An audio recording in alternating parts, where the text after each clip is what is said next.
Hi! நம்ம வீட்ல இருக்கிற மண்ணிலே எப்படி ஈஸியா சுயர்களை பண்ணலாம் அப்படிங்கிறதோட ஃபுல் வீடியோ தான் இந்த வீடியோ. ஏற்கனவே நம்ம வந்து இத ஷார்ட்ஸா அப்லோட் பண்ணியிருக்கோம்.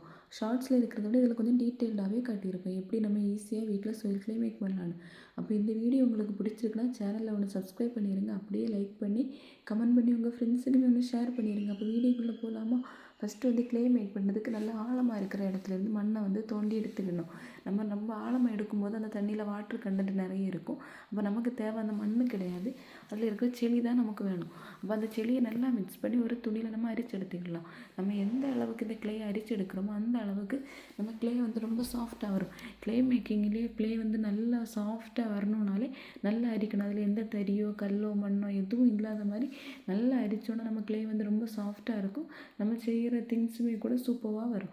அப்படி நம்ம இருக்க இந்த க்ளேயை வந்து நம்ம 2-3 வாட்டி அரிச்சு எடுத்துக்கிடலாம். அப்படி அரிக்கும்போது எவ்வளோ வேஸ்ட் வருதுன்னு பாருங்கள்.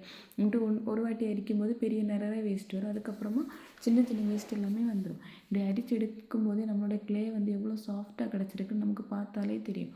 அப்படியே இதை கொஞ்ச நேரம் நம்ம ரெஸ்ட் பண்ண விட்டுறலாம். இதுக்கப்புறமா மேலே தண்ணி கீழே க்ளேயுமா இருக்கும். அந்த தண்ணி எல்லாமே நம்ம மாற்றிடலாம். நம்மளால் எவ்வளோ வந்து அந்த தண்ணியை ஊற்றி மாற்ற முடியுமோ அந்த அளவுக்கு வந்து தண்ணியை நம்ம மாற்றிடலாம். நான் வந்து அந்த பக்கெட்டை சரித்து க்ளே வெளியே போகாமல் அந்த தண்ணி மட்டும் வெளியே போகிற மாதிரி அரிச்சிருக்கிறேன். இப்படி உங்களால் வந்து எப்படி நமக்கு அந்த தண்ணியை எடுக்கலாமோ அந்த மாதிரி தண்ணியை ஃபுல்லாகவே ஃபில்ட்ரு பண்ணி எடுத்துடலாம். இதுக்கு நம்ம ஸ்பாஞ்ச் யூஸ் பண்ணி கூட எடுத்துடலாம். அந்த க்ளே வந்து வராமல் தண்ணியை மட்டுமே ஸ்பாஞ்சில் வந்து நம்ம எடுத்துடலாம்.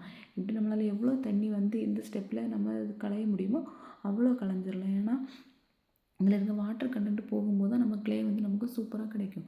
அப்புறம் இன்னும் இதில் இருக்க வாட்டர் கண்டென்ட் போகிறதுக்கு ஒரு துணி எடுத்து அதில் வந்து இந்த க்ளேயை நம்ம ஊற்றி வச்சிடலாம். அப்போ இதில் கொஞ்சமாக இருக்கிற தண்ணி கூட இது வழியாக நம்ம நல்லா ஃபில்ட்ராகி மேலே க்ளேயும் அந்த பக்கெட்டுக்கு உள்ளே பார்த்தோன்னா தண்ணி எல்லாமே வந்துடும்.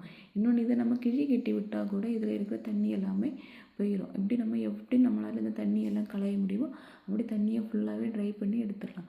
இந்த ஒரு ஸ்டேஜ் வந்ததுக்கப்புறமா இந்த க்ளேயை வந்து நல்லா நம்ம பரத்தி வச்சிடலாம். எந்த அளவுக்கு நமக்கு ஒரே அளவாக ஸ்ப்ரெட் பண்ணி வைக்க முடியுமோ அந்த அளவு நம்ம இதை ஸ்ப்ரெட் பண்ணி வைக்கலாம். ஏன்னா இதில் இருக்கிற அந்த தண்ணி வந்து கரெக்டான கன்சிஸ்டன்சிக்கு நமக்கு கிடைக்கணும். இப்போ வந்து கொஞ்சம் வாட்ரியாக கொஞ்சம் க்ரீமியாக இருக்கும்.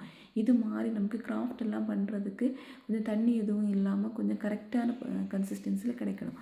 அதுக்காக நம்ம இப்படி ஸ்ப்ரெட் பண்ணி விட்டுறலாம். அதுக்கப்புறமா இதை நம்ம வந்து பார்த்தோன்னா அது ட்ரை ஆகிருக்கான்னு தெரியும். நம்ம கையில் எடுத்து பார்க்கும்போதே கையில் எதுவும் ஒட்டாமல் வந்துன்னா அது கரெக்டாக இருக்கும். ஆனால் இப்போ நம்ம ஒட்டிட்டு வரனால திருப்பியுமே இதை நம்ம நல்லா ஸ்ப்ரெட் பண்ணி விட்டுடலாம். அதுக்கப்புறமா 1 day அடுத்து வந்து நம்ம பார்க்கும்போது இந்த க்ளே வந்து நமக்கு இந்த அளவுக்கு கரெக்டான கன்சிஸ்டன்சியில் கிடைக்கும். நம்ம கையில் வச்சு ஏதாவது செஞ்சு பார்க்கும்போது கையில் வந்து எதுவுமே இந்த மண் மாதிரி எதுவுமே வராது. எதுவுமே கையில் ஒட்டாமல் நம்மளோட க்ளே வந்து சூப்பராக ரெடி ஆயிடுச்சு. இது நம்ம கரெக்டான கன்சிஸ்டன்சியில் இருக்கான்னு பார்க்குறதுக்கு இதில் லைட்டாக ஒரு ஷேப்பு கூட பண்ணி பார்த்துக்கலாம். அப்போ நமக்கு தெரியும் நம்ம க்ளே வந்து எந்த அளவுக்கு கரெக்டாக வந்திருக்குன்னு. இனி அந்த துணியில் இருக்கிற க்ளே எல்லாத்தையுமே நம்ம தனியாக பிரித்து எடுத்துடலாம். இது எடுக்கும்போது ரொம்பவுமே சூப்பராக இருக்கும். நல்ல சாட்டிஸ்ஃபைங்கான ஒரு ASMR ப்ராசஸ் மாதிரியே இருக்கும். இதை ஃபுல்லாகவே நம்ம எடுத்தோன்னா அழகாக அதுலேருந்து பீலாகி வந்துடும். அப்படி நம்ம இதில் இருக்கிற க்ளே எல்லாத்தையுமே ஃபுல்லாகவே எடுத்துடலாம். இதோட நெக்ஸ்ட்டு ஸ்டெப்புன்னு சொல்கிறது இந்த க்ளேயை ஃபுல்லாக எடுத்து நல்லா வந்து அதை நம்ம மிக்ஸ் பண்ணணும். இந்த மிக்ஸிங் வந்து ரொம்பவே இம்பார்ட்டண்ட்டான ஒரு ப்ராசஸ். ஏன்னா க்ளே ரொம்ப சாஃப்டாக வரணும்னா அந்த க்ளே எல்லாத்தையுமே நம்ம நல்லா மிக்ஸ் பண்ணி எடுக்கணும். அதுக்காக நம்ம அந்த துணியில் இருக்கிற எல்லா க்ளேயுமே இப்போது எல்லாத்தையுமே எடுத்து நல்லா வந்து மிக்ஸ் பண்ணிடலாம். இப்போ இது எடுக்கும்போதே ரொம்ப சூப்பராக இருக்கும். அந்த துணியிலேருந்து க்ளே விட்டு வரதே ரொம்ப நல்லாயிருக்கும். அப்படி நம்ம எல்லா க்ளேயுமே எடுத்து நல்லா சப்பாத்திக்கெல்லாம் மாவு நம்ம எப்படி மிக்ஸ் பண்ணுவோமோ அந்த மாதிரி நல்லா மிக்ஸ் பண்ணிடுறோம். எப்படி ஒரு சப்பாத்தி சாஃப்டாக வருதோ அந்த மாதிரி நம்ம க்ளேயுமே நல்லா சாஃப்டாக வரும். அதுக்காக நம்மளால் எவ்வளோ முடியுமோ அந்த அளவுக்கு நம்ம அந்த க்ளேயை வந்து நல்லா மிக்ஸ் பண்ணி எடுத்துடலாம்.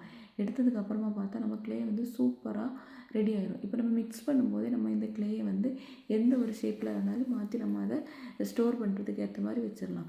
இந்த க்ளேயை வந்து நம்ம எப்படி ஸ்டோர் பண்ணுவோன்னா ஒரு அந்த ஏர்டைட் கண்டெய்னர்லேயே இல்லைன்னா 2-3 கவரில் போட்டு நம்ம கட்டி வச்சுட்டோன்னா க்ளேக்கு எதுவுமே ஆகாது. ரொம்ப நாளைக்கு க்ளே நல்லாவே இருக்கும். நம்ம கிராஃப்ட் எல்லாமே பண்ணிடலாம். இப்போ நம்மளோட க்ளே வந்து எந்த அளவுக்கு நல்லா வந்திருக்குன்னு பாருங்கள்.